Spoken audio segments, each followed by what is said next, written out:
Bienvenue au port de Frontignan, à côté de Sète dans l'Hérault.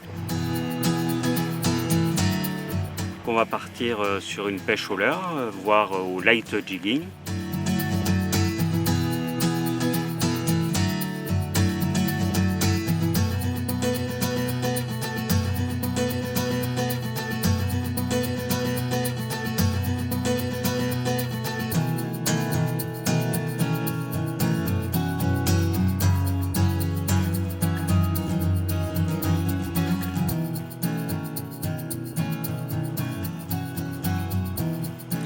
Donc on va commencer par pêcher au jig, puisque nous n'avons pas d'activité visuelle. On va bien surveiller le sondeur pour voir s'il y a une activité au fond.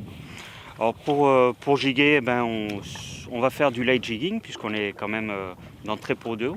Donc petite canne, assez légère pour pouvoir se régaler si on a un poisson. Petite canne en 10-40, ça suffira, avec un leurre de 40 grammes. La dérive ne semble pas trop importante. Donc le poids du leurre va varier en fonction de la dérive qu'on a. J'ai tendance à pêcher très, très léger pour avoir des leurres qui papillonnent bien au fond de l'eau.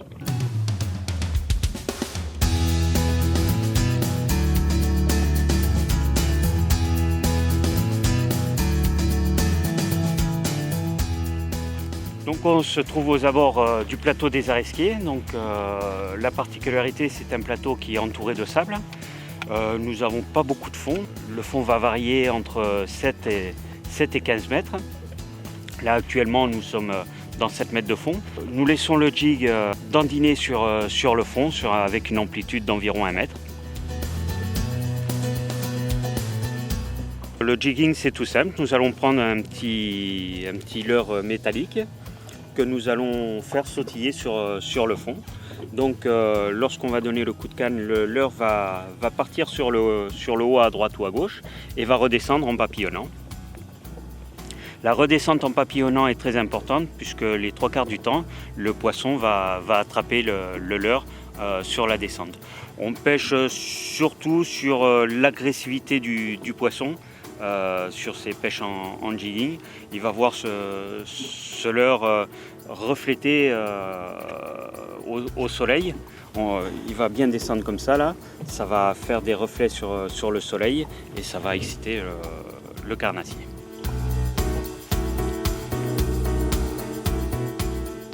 Je suis guide de pêche. Donc animateur guide de pêche. Je fais surtout ça par passion. Un peu tout ce qui est pêche en mer, plus spécialement tout ce qui est pêche au leurre, donc leurre de surface, jig, jerk, leurre souple, toutes les nouvelles techniques de pêche au leurre.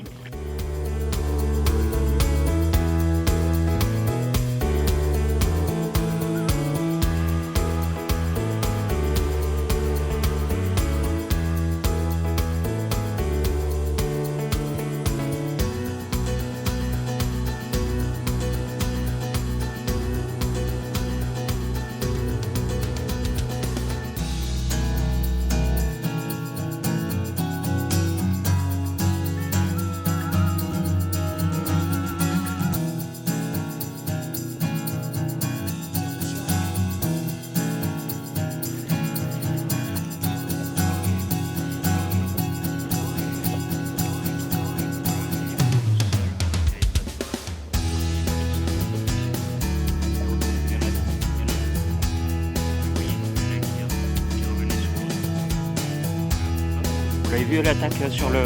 Hop, il a lâché. On va essayer de le faire revenir.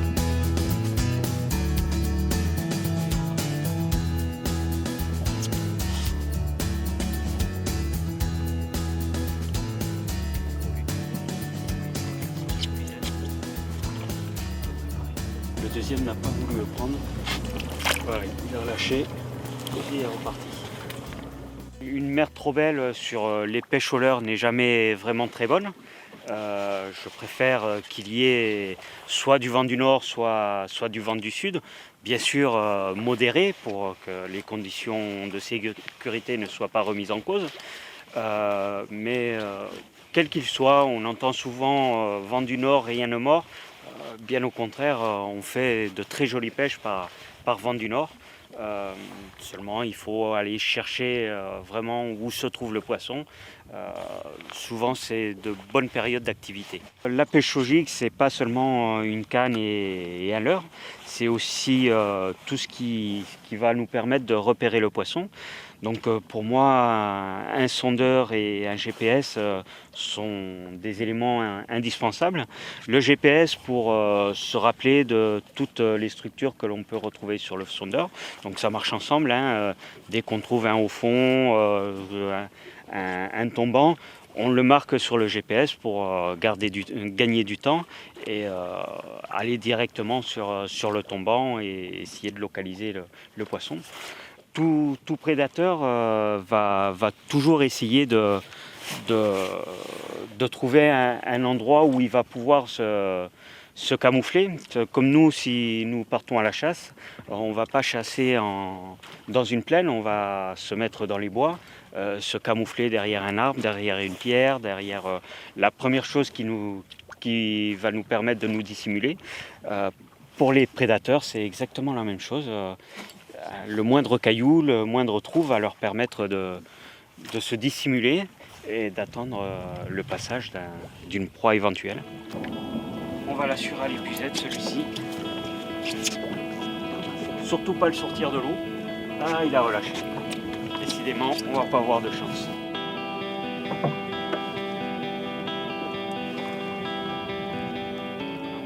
Il a relâché. Donc le montage est tout simple. Je mets un T-jig en bout. Normalement, on devrait pouvoir mettre un plomb, mais un T-jig est plus attrayant. Et une turlute en dérivation. Alors la couleur va varier suivant le moment, orange, vert, rose, tout dépend des jours. Aujourd'hui, le orange a bien marché. Donc on a vu tout à l'heure, lorsque nous avions les deux calamars, un était bien pris sur les paniers de la calamarette. Par contre, sur le T-jig, vu que ce sont des hameçons, il a eu beaucoup plus de mal à s'accrocher, donc c'est pour ça qu'il ne s'est pas pris. De toute façon, il y a plus rien.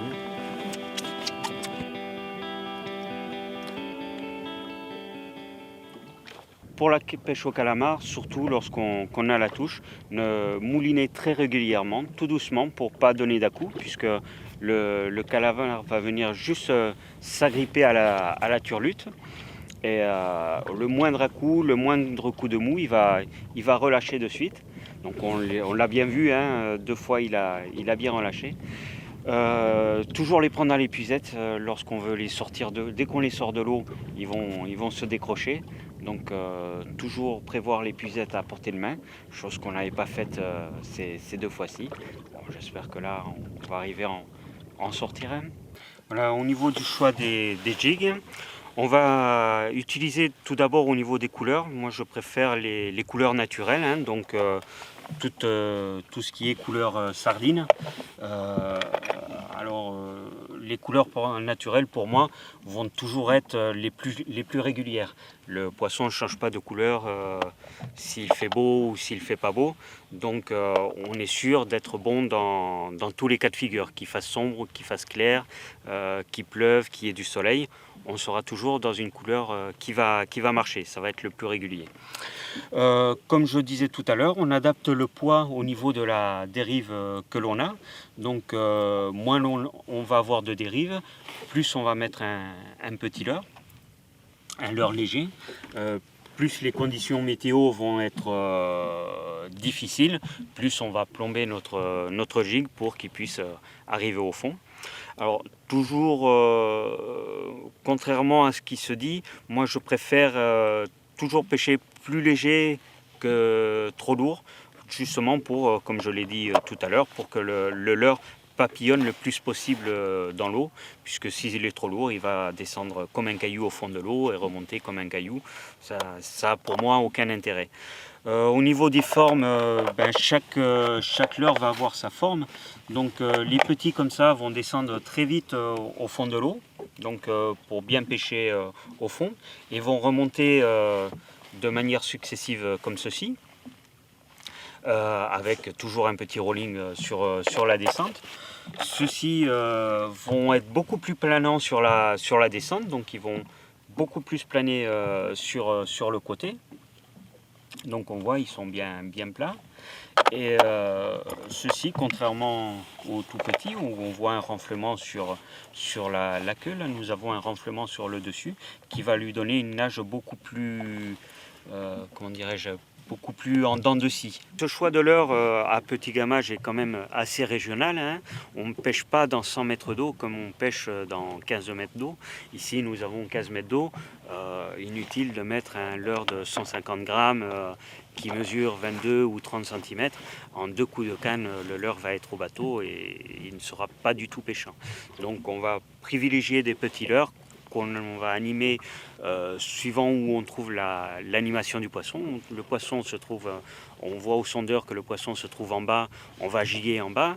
Si notre poisson est en activité à mi-hauteur, on va giguer à mi-hauteur. Plusieurs façons d'armer nos gigs, hein. On trouve les gigs dans le commerce comme ça, vendus nus, sans aucun hameçon. Donc de façon très simple, hein.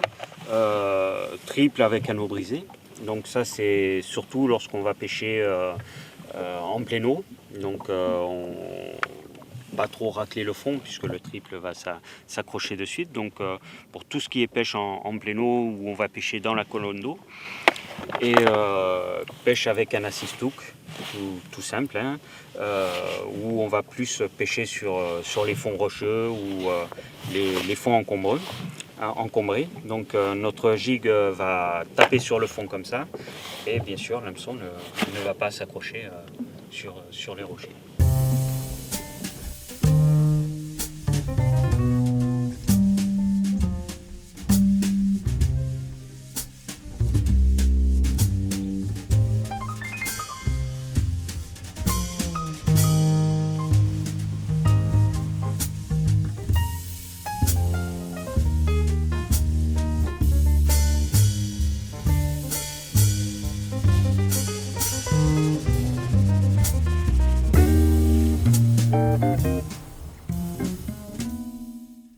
Donc comme vous le voyez, je n'utilise pas vraiment une canne jigging pour pêcher au light jigging. J'utilise une canne à leurre toute simple, hein, donc une canne à action progressive. Alors pourquoi une canne à leurre? Pour justement, comme on utilise des leurres allant de 30 à 60 grammes, ça permet d'avoir une canne très souple qui va nous permettre de combattre le poisson, d'avoir un véritable combat avec le poisson et non pas une trique qui va brider le poisson. Donc l'idéal c'est de prendre du plaisir dans le combat. Donc voilà une vraie canne à jigging. Donc on voit quand même que ce sont des cannes beaucoup plus puissantes avec un moulinet plus conséquent, donc qui permet de pêcher dans de plus grandes profondeurs. Mais sur les petits fonds comme on a pêché aujourd'hui, je trouve que c'est dommage de prendre du poisson là-dessus où on va pas vraiment prendre du plaisir à combattre le poisson. Même si c'est un beau loup de 6 kg, sur une telle canne, le combat est très inégal.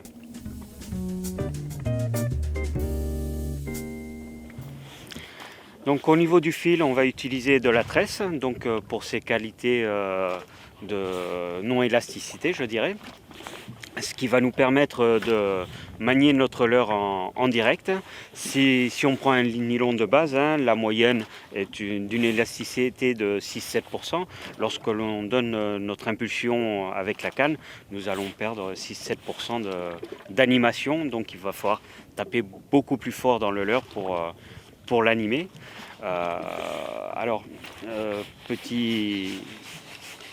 Petit détail, la tresse étant très bien sans élasticité, elle n'a quand même l'inconvénient d'être très mauvaise à l'abrasion, de ne pas résister à l'abrasion.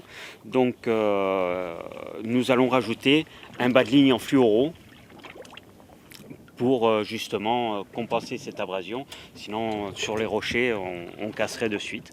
Ça va nous permettre de combattre l'abrasion et surtout de rigidifier la ligne un peu.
Il a plusieurs noms. On appelle ça ici un gascon ou un chinchard, suivant les régions. Voilà. On va le remettre à l'eau.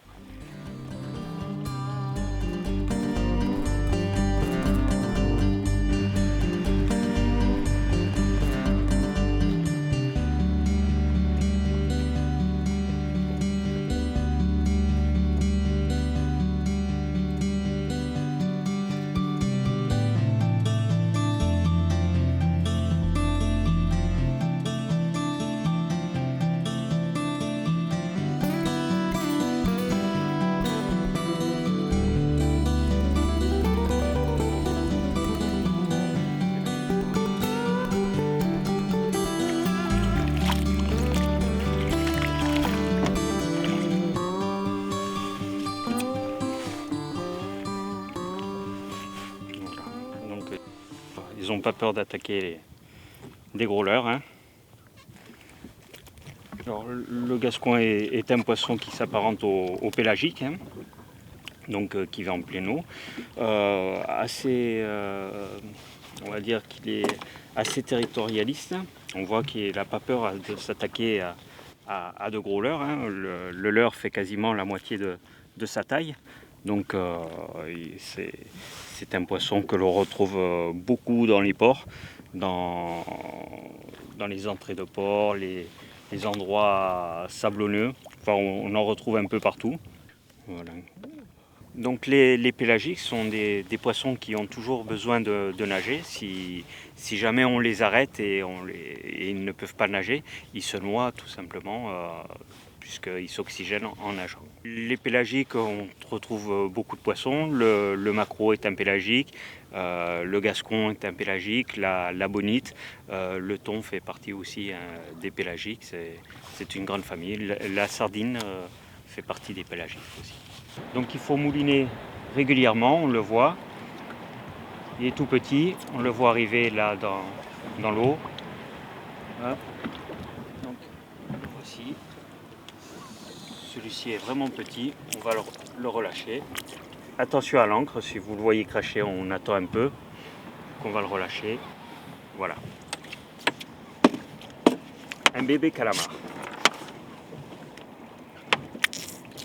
Alors, attention au jet d'encre, hein, toujours la tête du calamar côté extérieur pour ne pas s'en prendre de partout. Voilà, ils ont de superbes couleurs. Alors je rappelle, celui-ci est vraiment un bébé, hein. Ça peut mesurer jusqu'à... Chez nous, on arrive à en trouver qui font 1 mètre. Donc petit comme ça, on va les laisser grossir. On va le remettre à l'eau.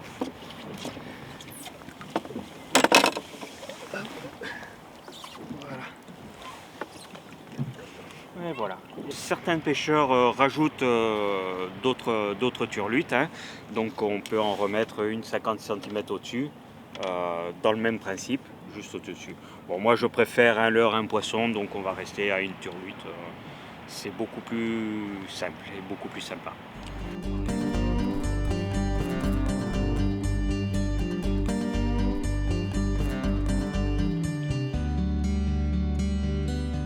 Quand on va pêcher le calamar, on va utiliser des turlutes. Donc bon, il existe des milliers de turlutes, mais on va prendre l'exemple de deux turlutes les plus communes.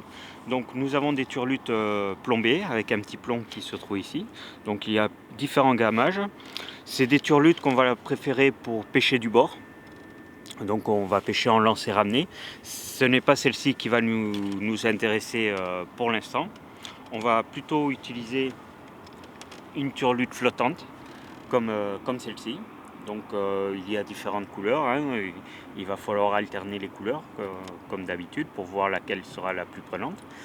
Donc la particularité, c'est qu'elle va flotter. Donc on va mettre un lest en bas et la turlute va flotter au gré des courants. On va voir le montage tout de suite.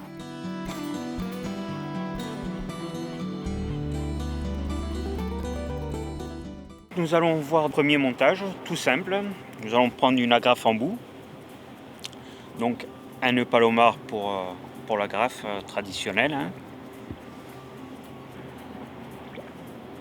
Donc le palomar, je rappelle, une boucle.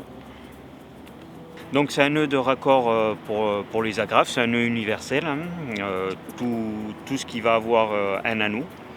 Donc on fait une boucle, un nœud normal, et la particularité, on repasse l'agrafe dans la boucle. Donc c'est un nœud très simple et qui est très résistant. Voilà. Donc on peut le faire sur les agrafes bien sûr, sur les hameçons à œillet. Donc tout ce qui est anneau, œillet, c'est un nœud qui ira très bien. Donc sur cette agrafe en bout, nous allons mettre un plomb. Donc un plomb à palangrotte, donc comme ceci. Le grammage va bien sûr dépendre de la dérive, hein. Aujourd'hui nous avons quasiment pas de dérive, donc 15 grammes seront largement suffisants. Donc, voilà. Donc pourquoi une agrafe? Pour pouvoir changer assez facilement de plomb si on se rend compte que le plombage n'est pas suffisant. On va mettre un plomb plus léger ou plus lourd suivant ce que l'on voit. Environ 70 cm au-dessus, nous allons refaire une boucle, alors toute simple, voilà, comme ceci. Et nous allons rajouter une autre agrafe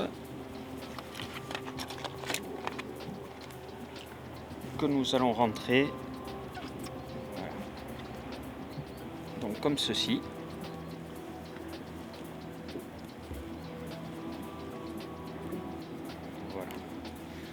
Voilà, comme ceci. Et nous allons mettre notre turlute. Donc, la turlute, je rappelle, hein, c'est imitation de poisson avec deux petits paniers.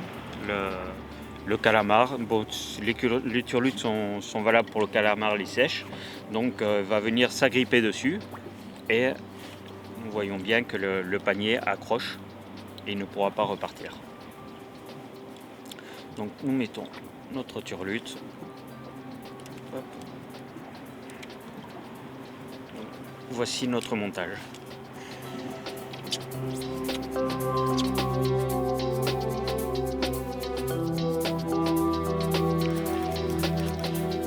Le voilà qui arrive. Donc c'est parti.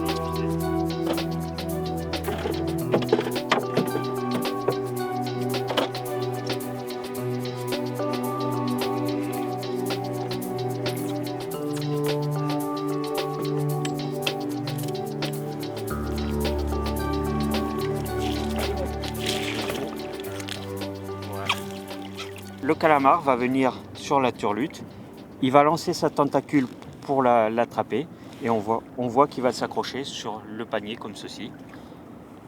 Et son premier réflexe, ça va être de repartir en arrière, et plus il va être tiré en arrière, plus les crochets du panier à turlute vont l'accrocher. Voilà, c'est exactement ça. Comme beaucoup de carnassiers, la pêche du calamar est la plus fructueuse le matin de bonne heure au lever du soleil ou le soir comme ce soir à la tombée de la nuit. En plus on a de superbes couleurs. C'est là où ils vont rentrer vraiment en nourriture. Après de nuit, vraiment en pleine nuit, c'est beaucoup plus difficile parce que le calamar bouge beaucoup. Juste à l'entrée de la nuit, ils se regroupent pour chasser. Et c'est là qu'on va faire les meilleures pêches. Donc on va trouver les calamars surtout sur les plateaux rocheux en sortie de port avec des fonds allant on va dire de 7-8 mètres à partir de 7-8 mètres jusqu'à beaucoup plus. Ça, c'est côté mer.